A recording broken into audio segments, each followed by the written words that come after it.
El siguiente programa es presentado con el patrocinio de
Verdades eternas con Humberto Canción.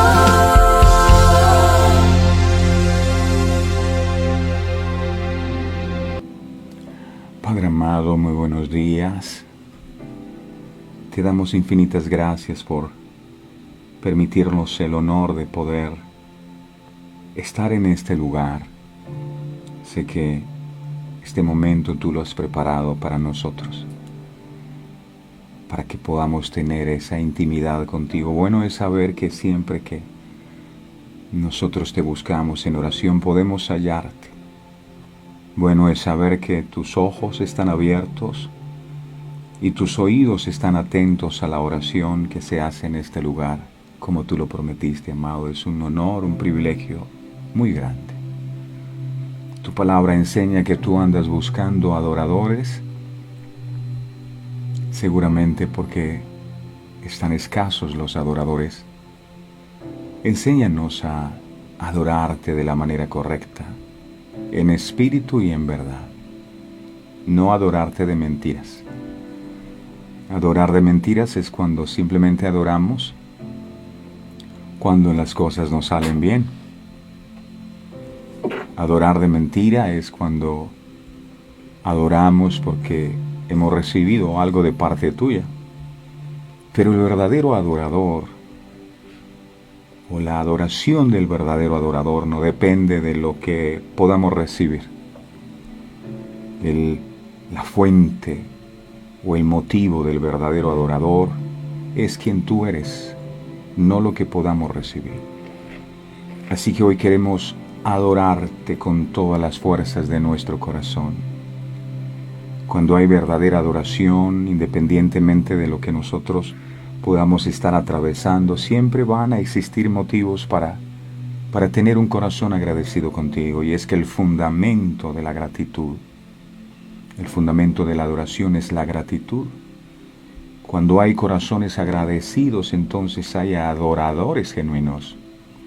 Cuando se pierde la gratitud, se pierde la adoración, entonces viene la queja, viene la amargura, viene el lamento, y estas son cosas que no abren la puerta, sino que por el contrario la cierran.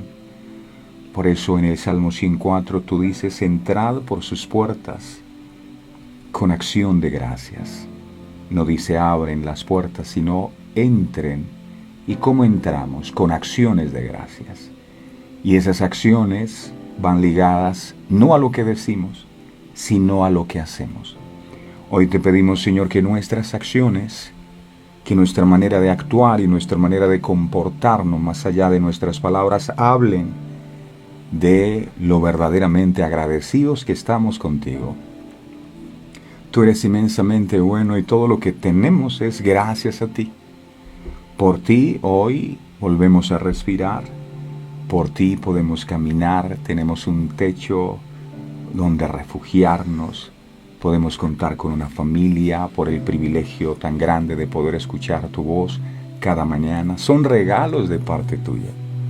Tú nos has dado dones, nos has dado talentos, nos has dado este nuevo día como un regalo. Nos das muchos regalos y me ponía a pensar hace un instante, uno no le da regalos sino a aquel que considera que es especial. Y eso quiere decir que somos especiales para ti, que tú nos amas con amor eterno, y para nosotros eso es más que suficiente para comenzar esta nueva jornada con toda la alegría, con todo el gozo. Gracias por permitirnos estar una vez más aquí con esta familia hermosa, maravillosa, que cada día crece, con cada persona que levantas tú temprano para estar en este lugar congregados en torno a tu santa y bendita palabra. Que hoy tu bendición, amado, se derrame sobre cada vida. Que tus cielos se abran, Dios del cielo, y que tu gloria descienda sobre cada vida, sobre cada corazón en esta nueva jornada. Que tú nos guardes en nuestro entrar, que nos guardes en nuestro salir. Bendice, Señor, nuestra canasta, nuestra artesa de amasar.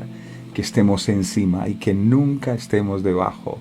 Gracias por el amor tan grande, por rodearnos de tu favor, por estar con nosotros siempre, por nunca apartarte de nuestro lado, por hablar a nuestro corazón y por regalarnos esta palabra que cada día que pasa transforma nuestras vidas y nuestros corazones.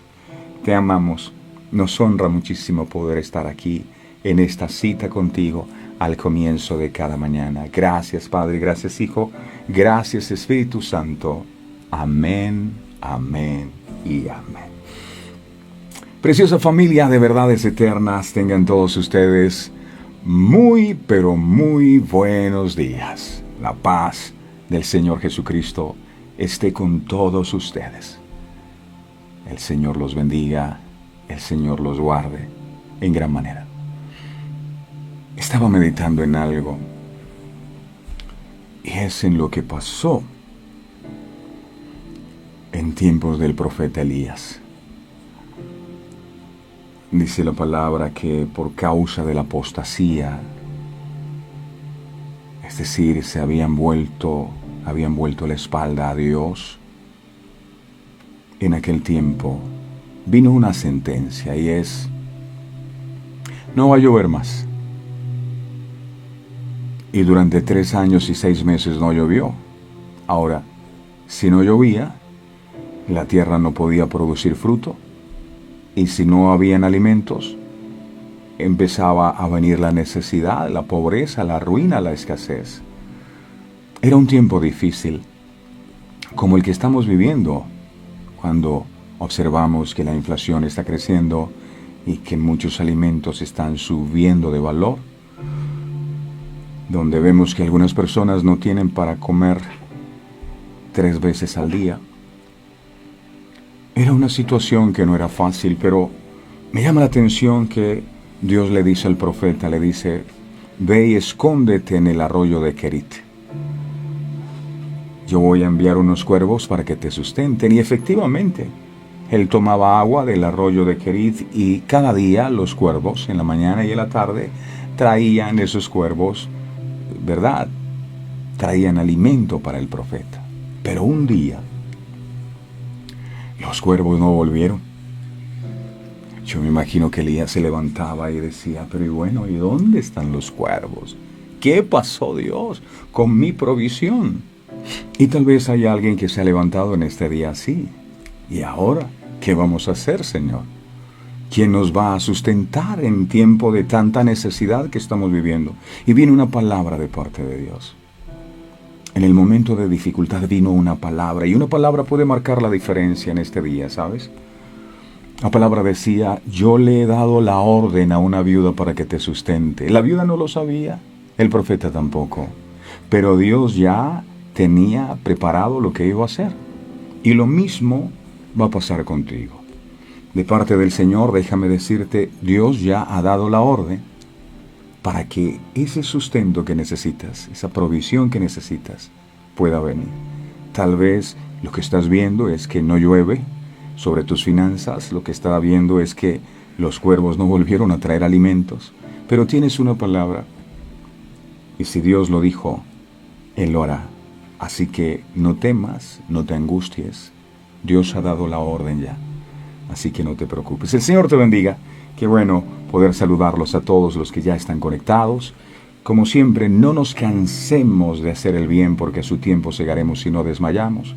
No nos cansemos de compartir la bendita palabra del Señor, porque seguramente hay personas que necesitan escuchar este mensaje y cómo Dios puede llegar a ellos a través de su vida. Así que por favor, lo invito para que en sus redes sociales comparta, para que invite a sus familiares, a sus amigos y reciban también ellos esta bendición de parte del Señor en este día. Y ahora sí estamos listos para recibir su santa y bendita palabra. Amado, gracias.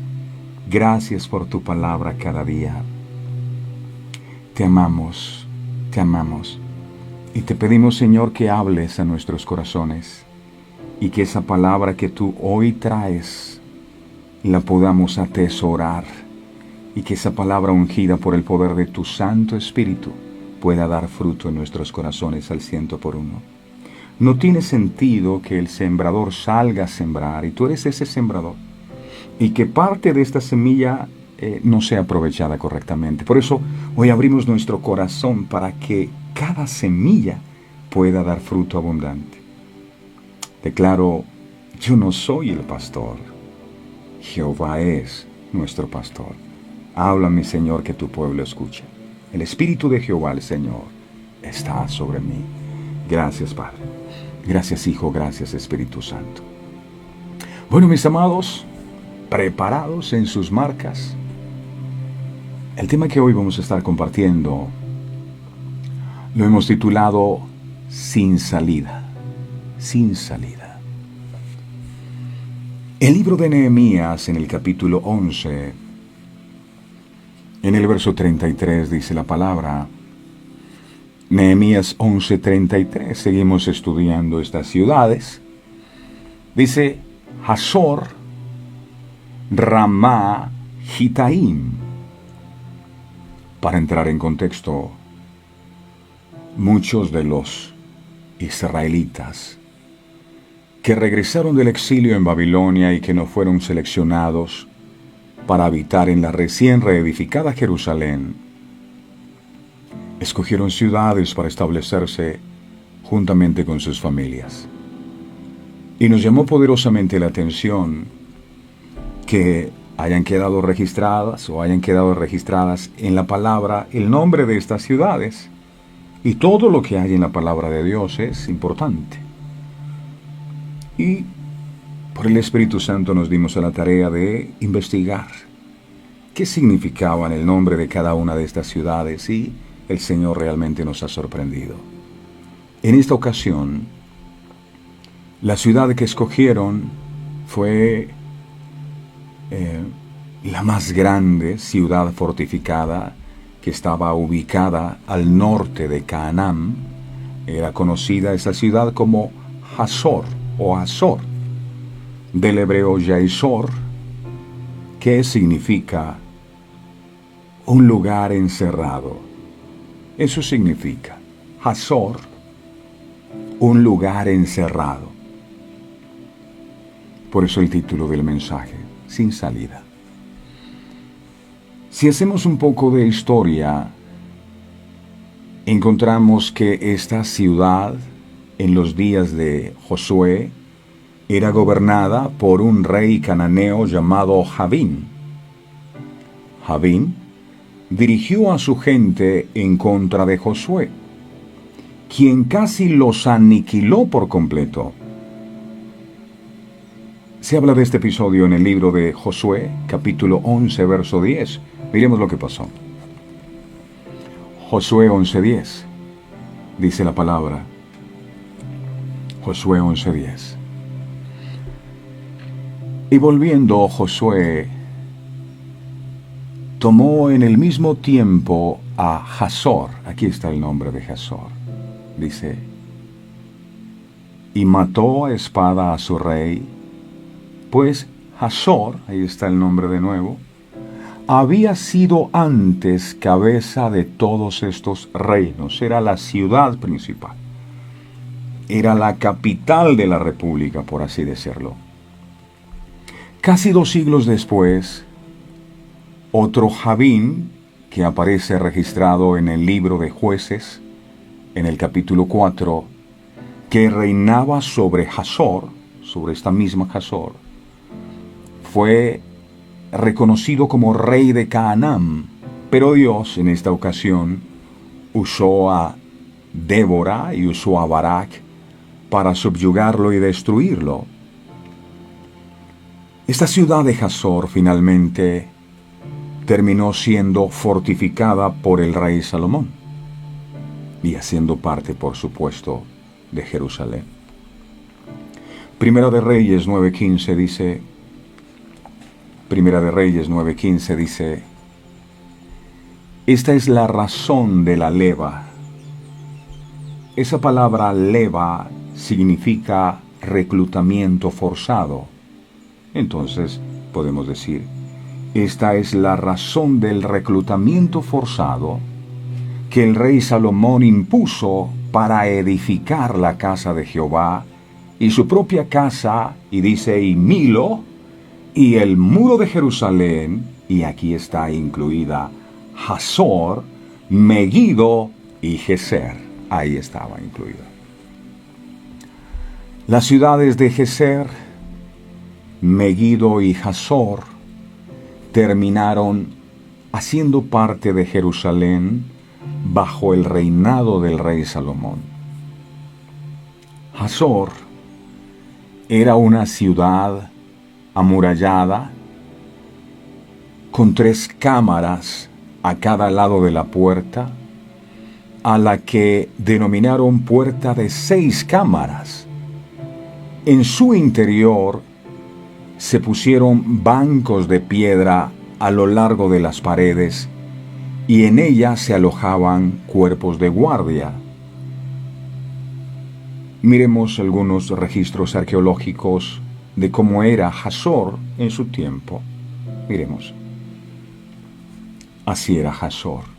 Ustedes pueden ver allí una ciudad amurallada. Todavía sigue en el proceso de excavación para seguir encontrando, pero originalmente esta era Hazor. La entrada de la ciudad era flanqueada por 2 torres defensivas.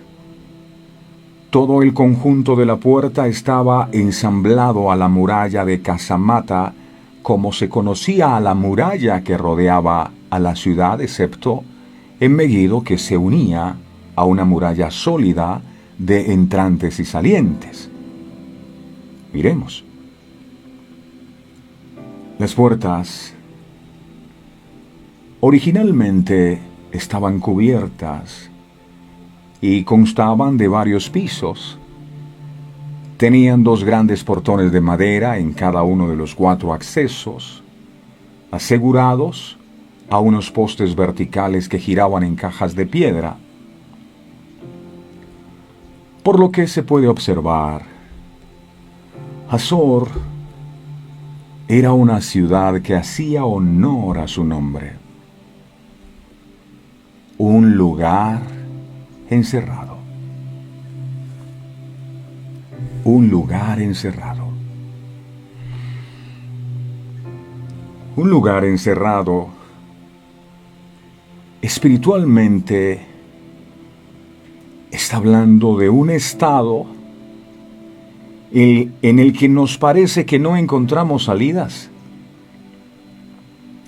Por supuesto, estas murallas y encerramientos de la ciudad de Hazor tenían como finalidad guardar o proteger la integridad física de las personas que en ella vivían.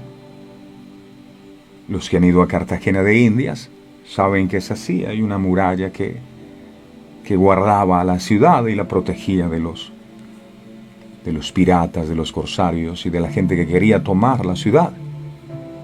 Y el problema de estas murallas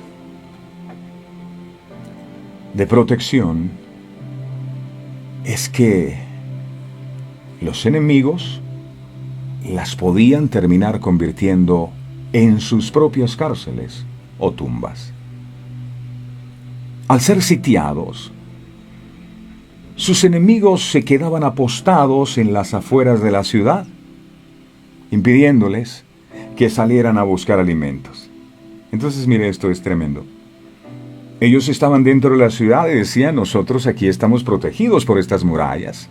Nadie puede entrar, nadie nos puede hacer daño. Entonces venían los enemigos y decían: ok, perfecto, no nos vamos a preocupar. ¿Qué vamos a hacer nosotros para derrotarlos? Sencillo, nos vamos a colocar en las afueras de esas murallas y vamos a esperar. Vamos a esperar. Algún día ustedes tendrán que salir de allí por alimento, y cuando salgan o perezcan de hambre, nosotros estaremos aquí listos para acabar con ustedes. Eran las estrategias. Entonces ellos sitiaban y se quedaban ahí afuera. Y los que habían levantado sus murallas para protegerse de los enemigos, ahora estaban presos en sus propias murallas. Por esta razón, muchas veces el hambre era el que los hacía rendirse. Abrían ellos solitos la puerta y sacaban la bandera blanca: ya no podemos más, tenemos hambre. Aunque hubiesen tenido unas murallas muy fortificadas para protegerse. Esto fue lo mismo que aconteció cuando Ben-Hadad, rey de Siria, sitió a la ciudad de Samaria. Mire lo que estaba pasando dentro de la ciudad por causa del sitio. Había murallas que los protegían. Pero esas murallas se habían convertido en sus propias cárceles. Segunda de Reyes 6, 24, 25 dice la palabra. Segunda de Reyes 6, 24, 25. Mire lo que estaba pasando adentro. Después de esto, aconteció que Ben-Hadad, rey de Siria, reunió todo su ejército y subió y sitió a Samaria. Verso 25. Y hubo gran hambre en Samaria.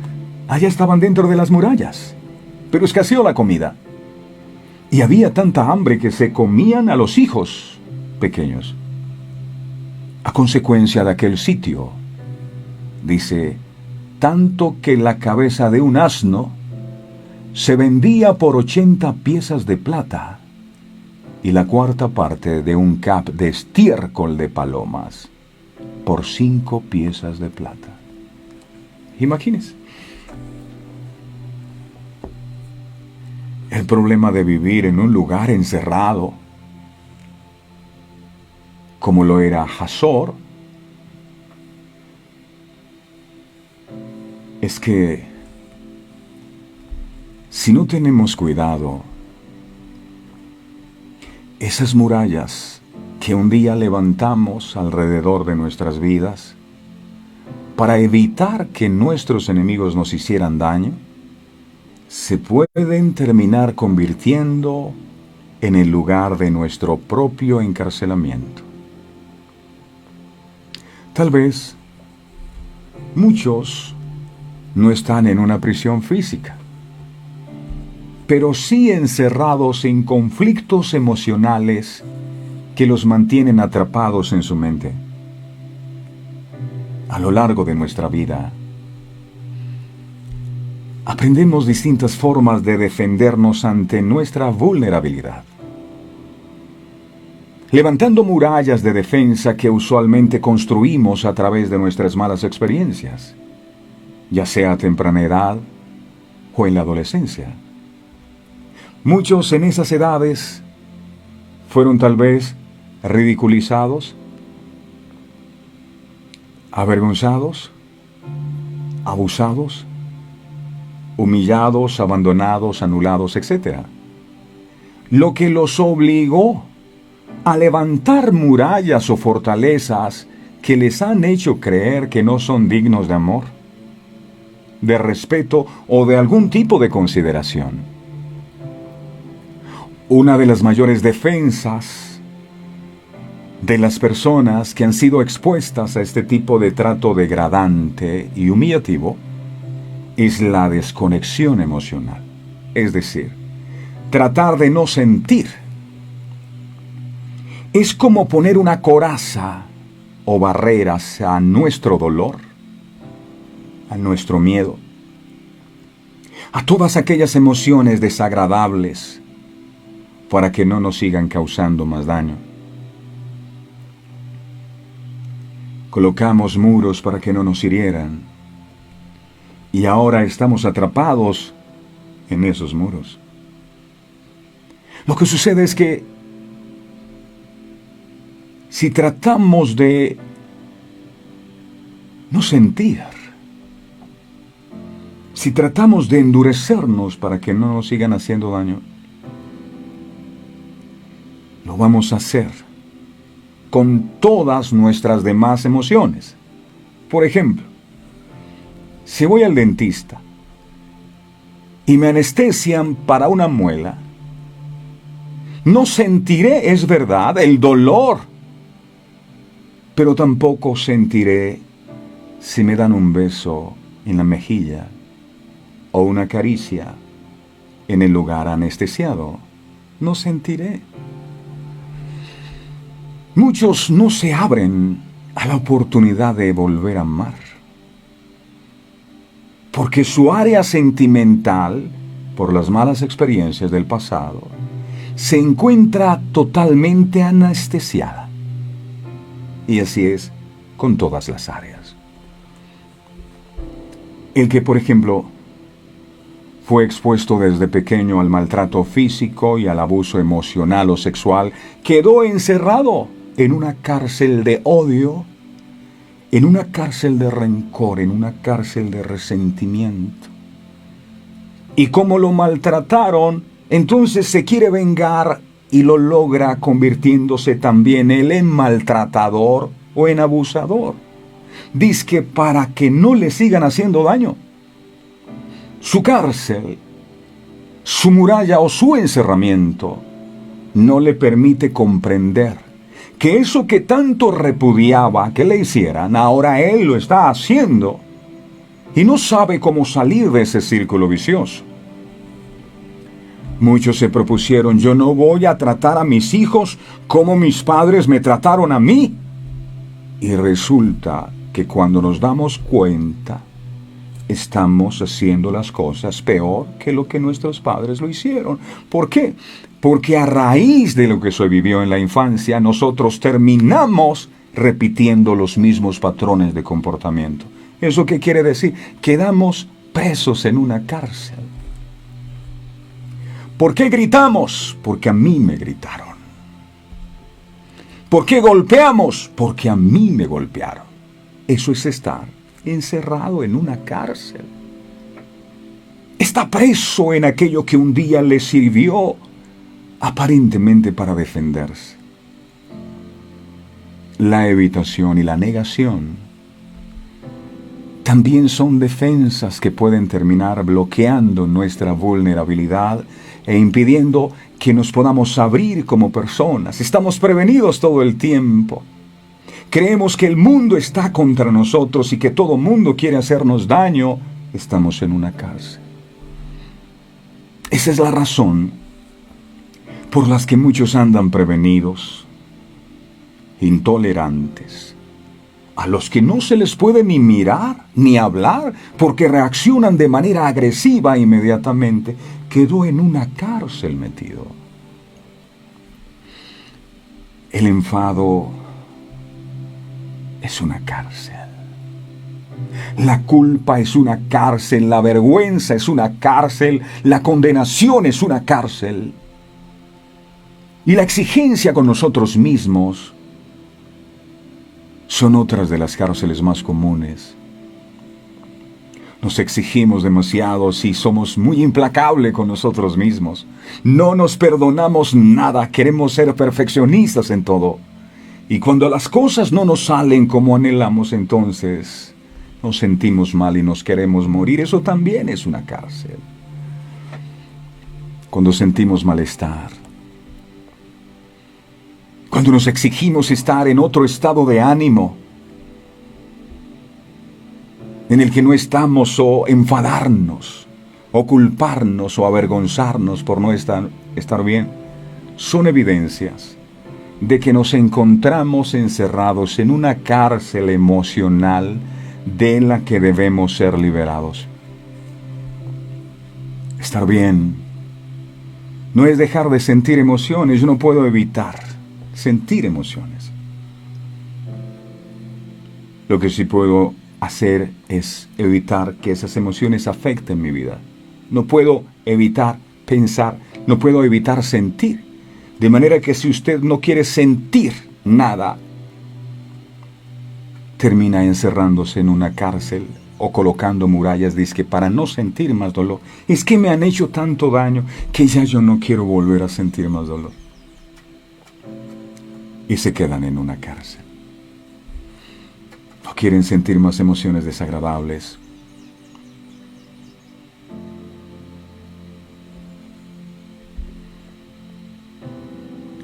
Estar bien es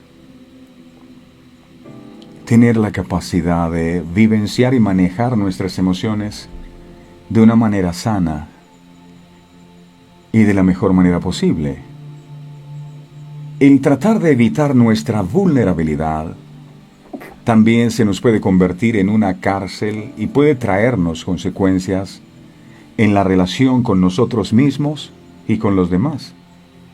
Puede hacernos personas frías. Eso es una cárcel. Una persona fría que no expresa cariño, no expresa afecto, no expresa nada. Personas insensibles. Personas no empáticos. Si no atendemos el dolor o la tristeza, los procesos pueden estancarse y quedarse pendientes de resolver. Algo que se reflejará en lo general en nuestro contacto con la vida. Miremos cómo es una cárcel emocional. Es un laberinto donde no encuentra salida. Y así muchas veces estamos cuando creamos murallas. ¿Sí vio en esa cabeza que está ahí? Cada vez que esta persona vivió episodios que marcaron su vida, empezó a levantar muros. Empezó a levantar muros y se escondía detrás de esos muros para defenderse. Y ahora esos mismos muros se le convirtieron en un laberinto y ahora no encuentra la salida. Cuando se está encerrado emocionalmente hablando, ante el primer malestar, tratamos de buscar rápidamente experiencias que lo compensen, como son el consumo de sustancias, juegos, sexo, relaciones, infinidad de compensaciones con la finalidad de no tener que sentir aquella emoción que realmente no pueden comprender y de la que no pueden salir fácilmente. Ser excesivamente emocional también puede ser otro tipo de encerramiento emocional. Un exceso de sensibilidad puede llevar a la persona a sufrir de manera mucho más intensa cuando es rechazado. Muchos, por ese encerramiento emocional en el que se encuentran, les cuesta expresar el amor. Les cuesta decir te amo. Les cuesta dar elogios, reconocer lo que las otras personas hacen. Expresar la ternura, la compasión, el placer, precisamente por miedo a ser rechazados. Por miedo a sentirnos vulnerables ante el otro, débiles ante los demás. Nos mostramos fuertes ante el mundo sabiendo que por dentro no somos así. Y esto te está pasando factura, porque te volviste insensible, te volviste duro. Te volviste una persona con la cual no se puede tener ningún tipo de relación. Te aislaste tú mismo. Mostrarse como alguien duro de carácter, al que aparentemente nada le afecta. ¿Se ha visto personas así? ¿Cómo estás? Yo estoy bien. En la cumbre como de costumbre. Estoy bendecido para bendecir. Bendecido, prosperado y en victoria. Pero muchas veces es solo palabras para mostrarse ante los demás que son fuertes. Pero ellos en lo profundo del corazón saben que no es así. A la persona que le cuesta expresar sus emociones, que le cuesta creer, que le cuesta confiar, que le cuesta perdonar, también se encuentra emocionalmente encerrado. Lo realmente saludable es reconocer y dar lugar a todas nuestras emociones para seguir creciendo en nuestro camino. De pequeño a uno le enseñaron que los hombres no deben llorar, que las que lloran son las mujeres, entonces teníamos que tragarnos nuestras lágrimas y no expresar nuestros sentimientos.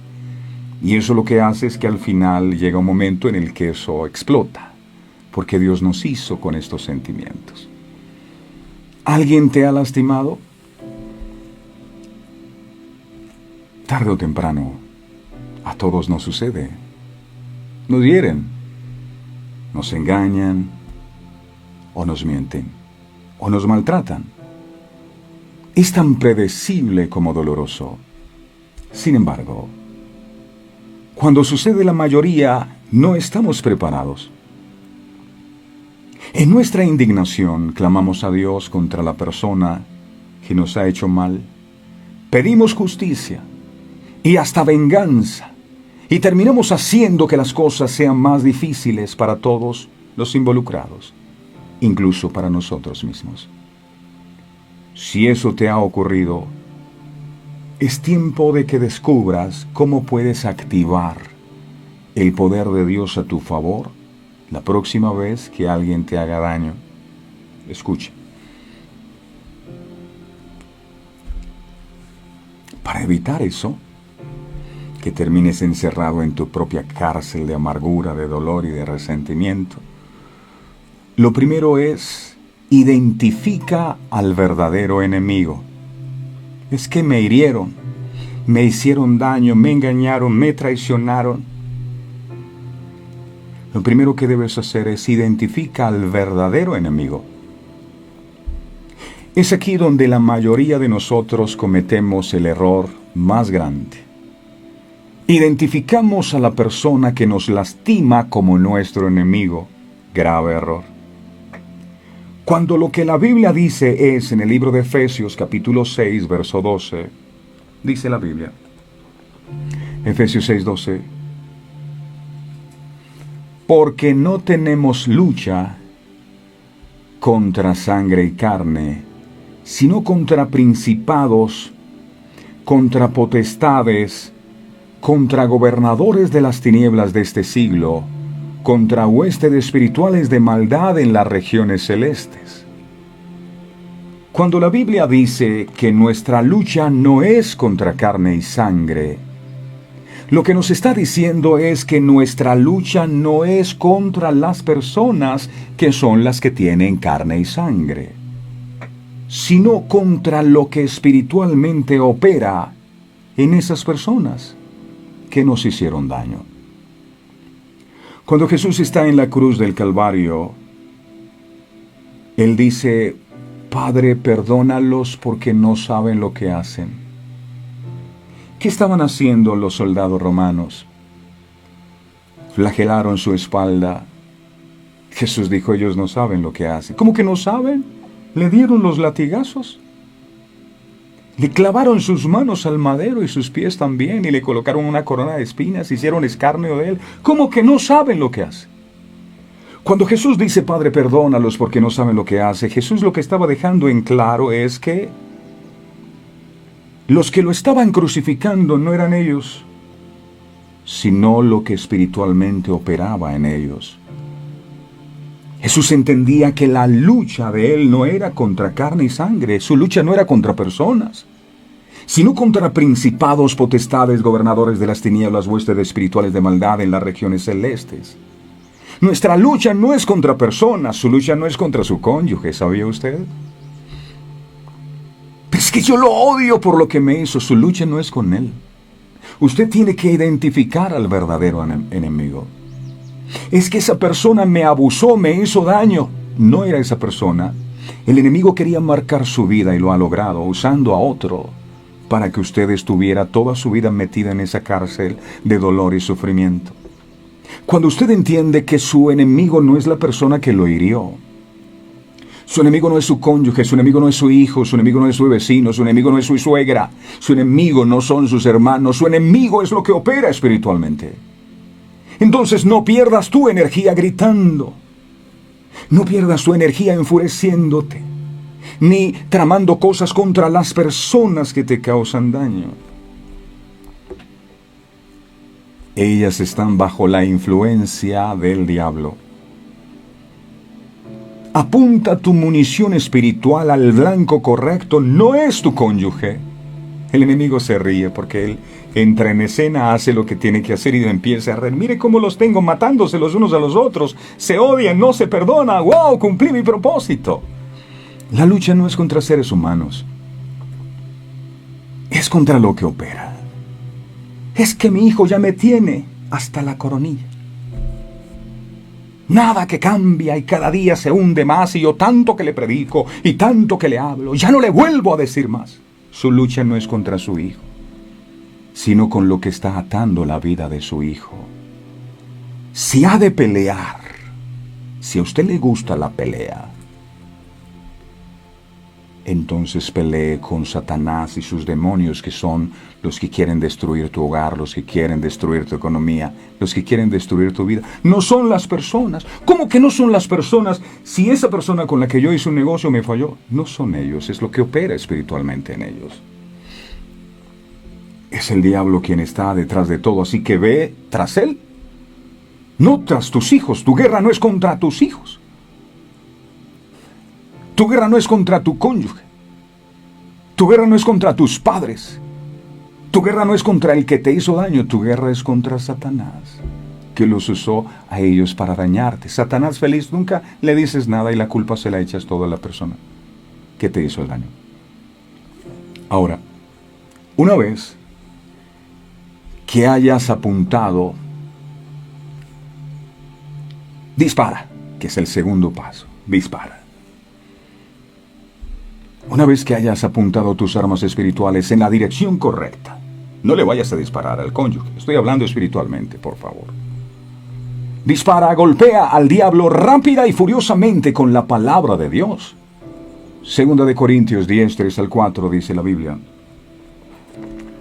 Dice la Biblia: pues aunque andamos en la carne, no militamos según la carne. Verso 4. Porque las armas de nuestra milicia no son carnales, no se agarre a los golpes con esa persona. Las armas de nuestra milicia no son carnales, y dice aquí, sino poderosas en Dios para la destrucción. Escuche esto que me parece interesante. Para la destrucción de fortalezas. Cuando usted oye fortalezas, ¿qué se imagina? Se imagina una muralla, y de eso estamos hablando. Hazor, ciudad encerrado, porque tenía murallas, y aquí está diciendo que las armas de nuestra milicia no son carnales, sino poderosas en Dios para la destrucción de fortalezas o para la destrucción de murallas espirituales. Así que usa las armas correctas. Ay, esa vecina me cae mal. Yo la amo en el amor de Cristo, pero no me la paso. De aquí no me pasa. No es su vecina. Ame a su vecina. Ore por ella. Bendiga su vida. La lucha no es contra carne y sangre. Ay, es que esos hijos ya me tienen que no aguanto más. Ese marido mío, esa mujer mía. Y por eso el conflicto al interior de la casa. ¿Por qué no están apuntando al enemigo que es? Ni están usando las armas correctas. Las armas de nuestra milicia no son carnales, sino poderosas en Dios para la destrucción de fortalezas. ¿Cuáles son esas armas? El nombre de Jesús, delante del cual toda rodilla se dobla. La sangre de Jesús. Nosotros hemos vencido por medio de la sangre. Dios nos ha dado autoridad. Él ha dicho: todo lo que tú ates en la tierra será atado en el cielo, y lo que desates en la tierra será desatado en el cielo. Dios ha puesto poder en ti. El poder que te ha sido dado como creyente es un arma poderosa espiritual. La palabra con la que Jesús derrotó al enemigo también es otra arma espiritual. No a los golpes, no a las peleas. Te largas de mi casa, ya no te soporto más, esto se acabó. ¡Hey! La lucha no es contra carne y sangre. Luego que has hecho esto, que has disparado con el arma correcta, La Biblia dice que la palabra es espada de doble filo.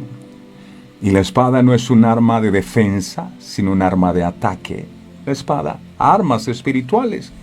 Necesitas armas espirituales para derrotar a esos enemigos que te están causando problemas. Luego, procede a la siguiente parte de esta batalla espiritual y la más importante de todas.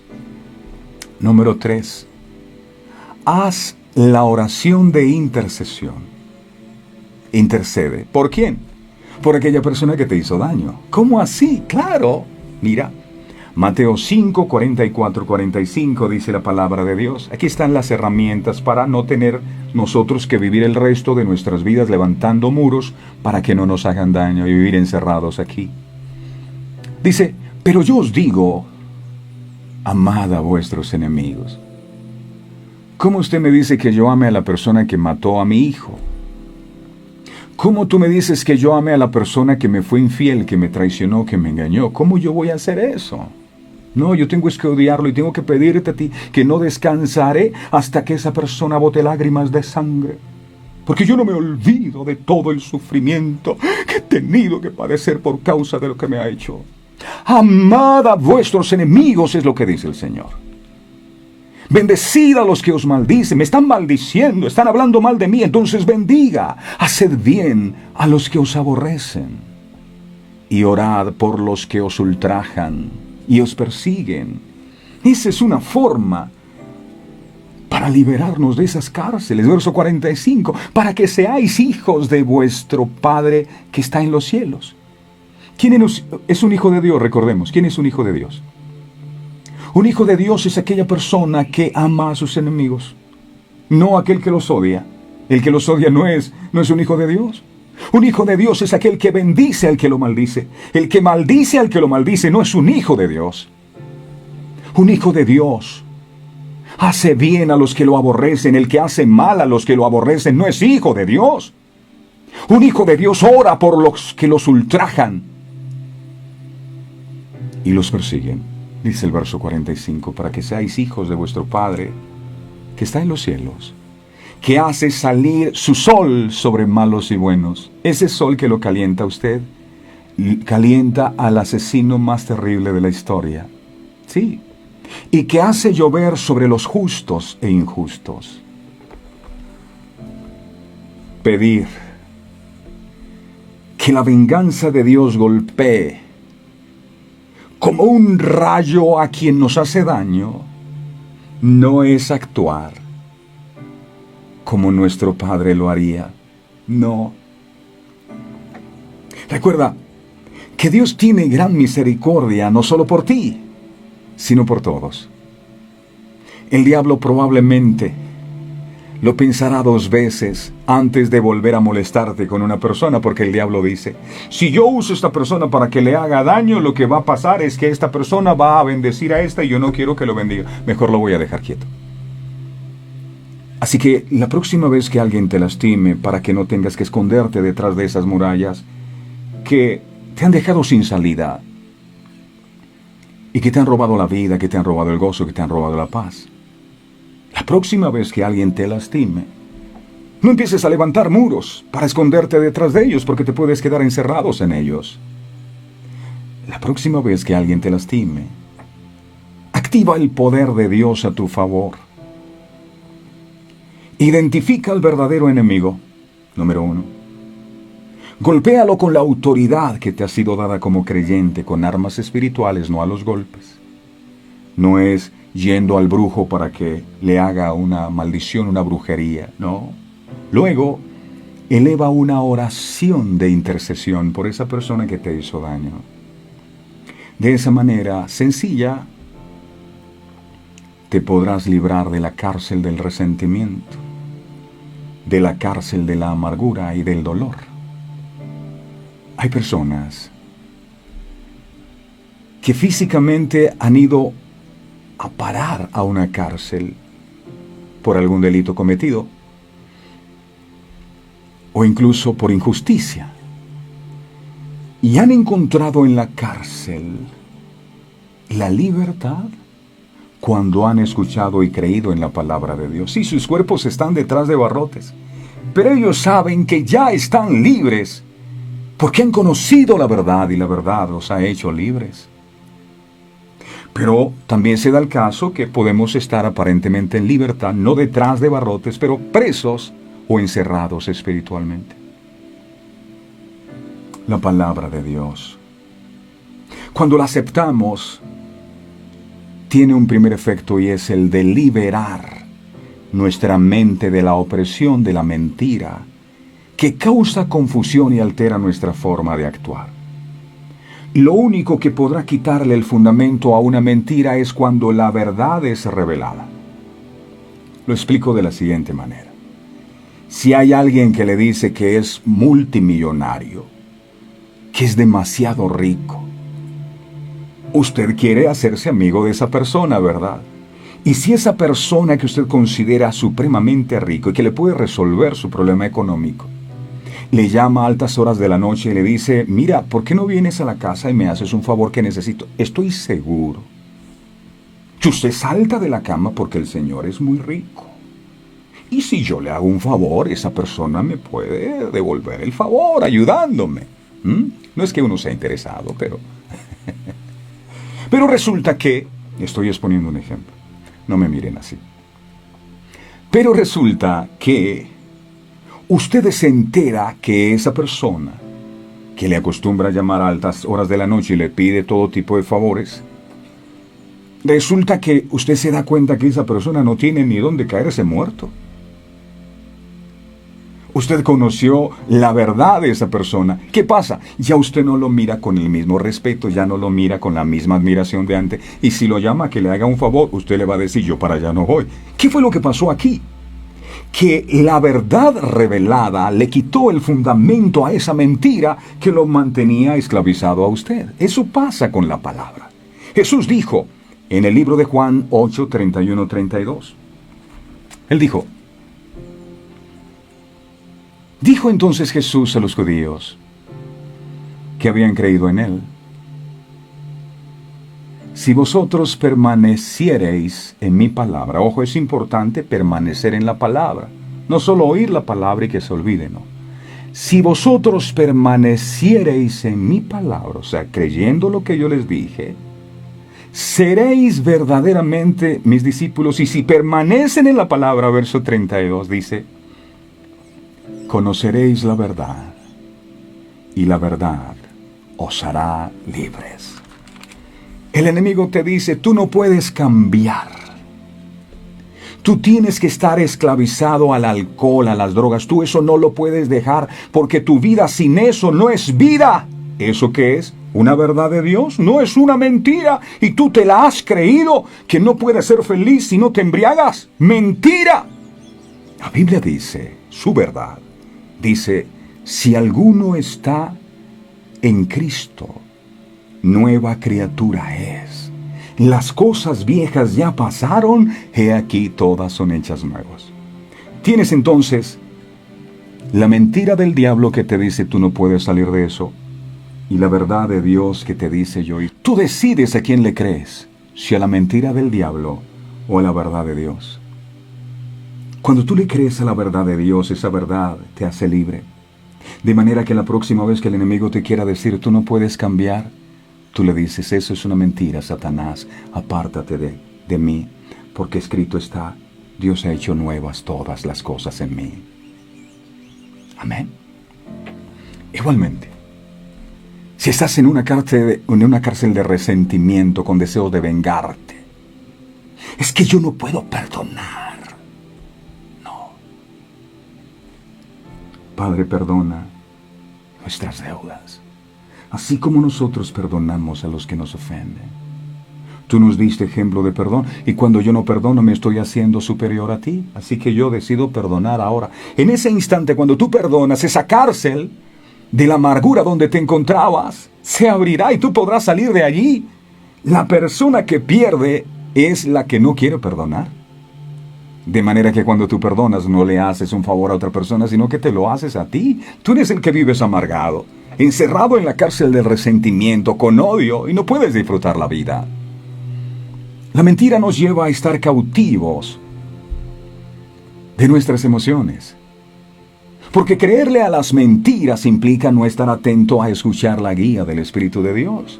Pues Jesús nos prometió que Él nos guiaría a toda verdad. Te pregunto, ¿quieres ser libre de todas esas cárceles emocionales y espirituales en donde has estado encerrado por años? La cárcel de la autojustificación es una cárcel. Las excusas son otra cárcel. El temor es una cárcel. ¿Cuál es tu cárcel? Debes saber que solo cuando la verdad de Dios te es revelada, el fundamento de la mentira que te vendió el enemigo será derribado en el poderoso nombre de Jesús. ¿Hay alguna opresión en tu vida que te lleva a sentirte encerrado sin salida, atrapado en sí mismo o en los problemas? Evalúa lo que es verdad en cada situación, analizando todo frente a lo que dice la Biblia y llevando el pensamiento cautivo a la obediencia a Cristo. Segunda de Corintios 10:5 dice la palabra: derribando argumentos. Aquí está de nuevo, derribando argumentos. Y toda altivez que se levanta contra el conocimiento de Dios, y llevando cautivo todo pensamiento a la obediencia a Cristo. Hay que llevar el pensamiento. Señor, a veces no logro evitar pensar y sentir este remordimiento y pensar mal de fulano, de sutano. ¿Yo cómo hago? No puedo evitar pensar. Entonces dile: Dios, yo llevo cautivo mis pensamientos, mis emociones a la obediencia tuya. Que se haga no lo que yo acostumbro a pensar, lo que quiero pensar, sino lo que tú quieres pensar. Lo llevo cautivo a la obediencia tuya. Para poder salir del encerramiento. La muralla que no nos permitía salir tiene primero que ser derribada. Tienes que derribar esa muralla. Esas murallas la Biblia las define como argumentos. ¿Un argumento qué es? Un argumento es un razonamiento que demuestra, refuta o justifica algo. Eso es un argumento. Demuestra, refuta o justifica algo. Detrás de alguien lleno de argumentos se esconde una persona altiva que trata de demostrar que nadie más que ella tiene la razón. Sí, aunque la Biblia le diga: ya Dios te cambió, dice: no, no me ha cambiado. La persona que tiene argumentos refuta la verdad de Dios y justifica su falta de libertad diciendo: es que yo soy así. Tú no eres así. Tu cárcel te ha hecho creer que eres así. Es que yo soy duro, yo soy fuerte, yo no expreso el amor. Tú no eres así. Los golpes que te dio la vida te convirtieron en lo que ahora eres, pero tienes un corazón grande lleno de amor para dar, pero te da miedo expresarlo para que no te vuelvan a herir. Si quieres ser libertado, los argumentos, las murallas que te mantienen encerrado, necesitan primero ser derribados. A través de la verdad de Dios escondida en su palabra, encontramos libertad y paz para nuestro pensamiento. Pues no se trata de que no tengamos ningún problema o de que se terminen inmediatamente esos problemas, sino que Dios nos da la fuerza para resistir, la sabiduría para resolver en la libertad a través de su santa y bendita palabra. Termino con esto. No hay mentira que espiritualmente te pueda esclavizar después que la verdad de Dios se te ha podido revelar. No hay mentira. Entonces lo que hay que pedirle al Señor es que nos dé esta revelación para que podamos comprender su palabra. Y todas esas cárceles en donde hemos estado metidos por años se puedan abrir en el nombre poderoso de Jesús. Hay una persona que me habla habitualmente, me dice: lo que pasa es que yo siempre estoy pensando, el diablo me dice que fulano se va a morir, el diablo me dice que fulano se va a enfermar, y llevo toda la vida diciéndole: no aceptes esos pensamientos, que esos pensamientos no vienen de Dios. Una persona que acepta este tipo de pensamientos, ¿cómo vivirá? ¿Vivirá esclavo, preso del temor, de la angustia, de la depresión?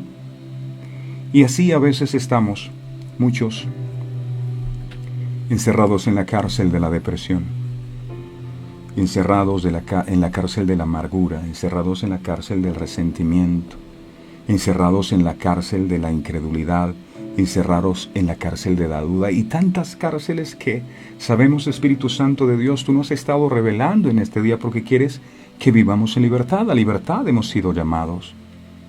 Y la manera en que podemos ser libres es conociendo tu verdad, creyéndola y atesorándola en nuestro corazón. Hoy te pido, Dios amado, que todas esas mentiras que el enemigo nos estuvo hablando y a través de la cual nos mantuvo encerrados por muchos años, hoy todas esas mentiras sean quitadas, desarraigadas de nuestros corazones. Nosotros no somos lo que el enemigo nos dice. Nosotros no somos lo que esa experiencia negativa hizo de nosotros. Nosotros somos lo que tu santa y bendita palabra de Dios dice. Hay personas que cayeron en la drogadicción porque alguien les hizo algo que marcó su corazón y tratando de encontrar refugio se metieron en otra cárcel peor y hoy quieren salir y no pueden. Otros se metieron en la cárcel del enojo, en la cárcel de la amargura y dicen, pero yo creo en Dios, yo amo a Dios, pero ¿por qué no puedo salir de este tipo de pensamiento que carcome mi alma, mi ser? Dios amado, gracias por la palabra que hoy has traído. Hoy tu verdad ha sido revelada y hoy hemos podido comprender, Dios amado, que el propósito de Satanás es que nosotros levantemos murallas para protegernos. Pero hoy hemos sabido, Señor, que si tú estás con nosotros, nadie podrá hacernos daño. Tú eres nuestra fortaleza. Tú eres muro de fuego alrededor de nuestras vidas. No tengo yo que hacer una muralla para terminar encerrado en ella, lleno de temor, lleno de ansiedad, lleno de tantas cosas. Tú eres mi fortaleza. Tú eres mi refugio, Señor. Gracias porque tú me defiendes de nuestros enemigos. Ayúdame a vivir en libertad. Porque muchas veces, aunque me muestro ante la gente que no tengo ningún problema, que estoy por encima del bien y del mal, por dentro estoy encerrado en patrones de pensamiento que me hacen daño. Hoy llevamos cautivo a la obediencia tuya nuestros pensamientos. No queremos ser dominados por sentimientos y por emociones que no estén conforme a tu palabra, Señor. Hoy renunciamos a ella. En el nombre poderoso de Jesús y pedimos que todo argumento espiritual que nosotros mismos levantamos el día que nos hirieron y nos hicieron daño, todos esos argumentos se levantan, se caen en el nombre de Jesús. En el nombre poderoso de Jesús, toda muralla caerá, así como cayeron las murallas de Jericó en esta hora. Estamos viendo como todas esas murallas que encerraban tu vida están cayendo ahora en el nombre poderoso de Jesús. Y tú eres libre, libre para poder amar, libre para poder soñar, para poder creer, para poder ser diferentes. Gracias, Padre, gracias, Hijo, gracias, Espíritu Santo, por lo que has hecho en nuestra vida. Te amamos y te bendecimos. En el poderoso nombre de Jesús. Gracias, Señor. Amén y amén. ¿Sí se acuerdan de esa imagen de la cabeza que tenía un laberinto? Bueno, todos esos muros, órale al Señor para que caigan de tu vida y no estés como en una encrucijada sin salida. El Señor dice que juntamente con la prueba Él nos da la salida, de manera que estando con Dios siempre sabremos cómo salir de las situaciones, pero no permitamos que estas experiencias negativas que tuvimos nos encierren. Entonces, porque en el pasado fracasamos, el diablo te dice vas a volver a fracasar, ni lo intentes. Eso es una cárcel también. Entonces, el hecho de que las cosas no te hayan salido bien en el pasado no significa que no te vayan a salir bien ahora. Entonces, deja todas esas cárceles y avanza. ¿Le fallé a Dios? ¿Será que le voy a volver a fallar? No. Ahora todo será distinto, entonces empieza de nuevo. Y a todos los que han estado conectados, el Señor me los bendiga en gran manera, que en esta nueva jornada que emprendemos, la bendición de Dios nunca sea parte de nosotros, su mano esté sobre cada uno de nosotros, y con su sangre bendita que nos lave, nos cubra y nos proteja por donde quiera que vayamos. No olviden suscribirse a nuestro canal de YouTube, activar la campanita de notificaciones para que se enteren cuando volvemos a publicar un nuevo mensaje. La página de Facebook, ahí está disponible, denle me gusta a esta página y por favor cuéntele al mundo que Verdades Eternas se transmite de lunes a viernes en punto de las 5:45 de la mañana y que el día sábado para los niños, para estas nuevas generaciones, Verdades Eternas Kids. No se lo pierdan. No olviden, no hay mentira que espiritualmente te pueda esclavizar después que la verdad de Dios se te ha podido revelar. Feliz día para todos. Este programa fue presentado con el patrocinio de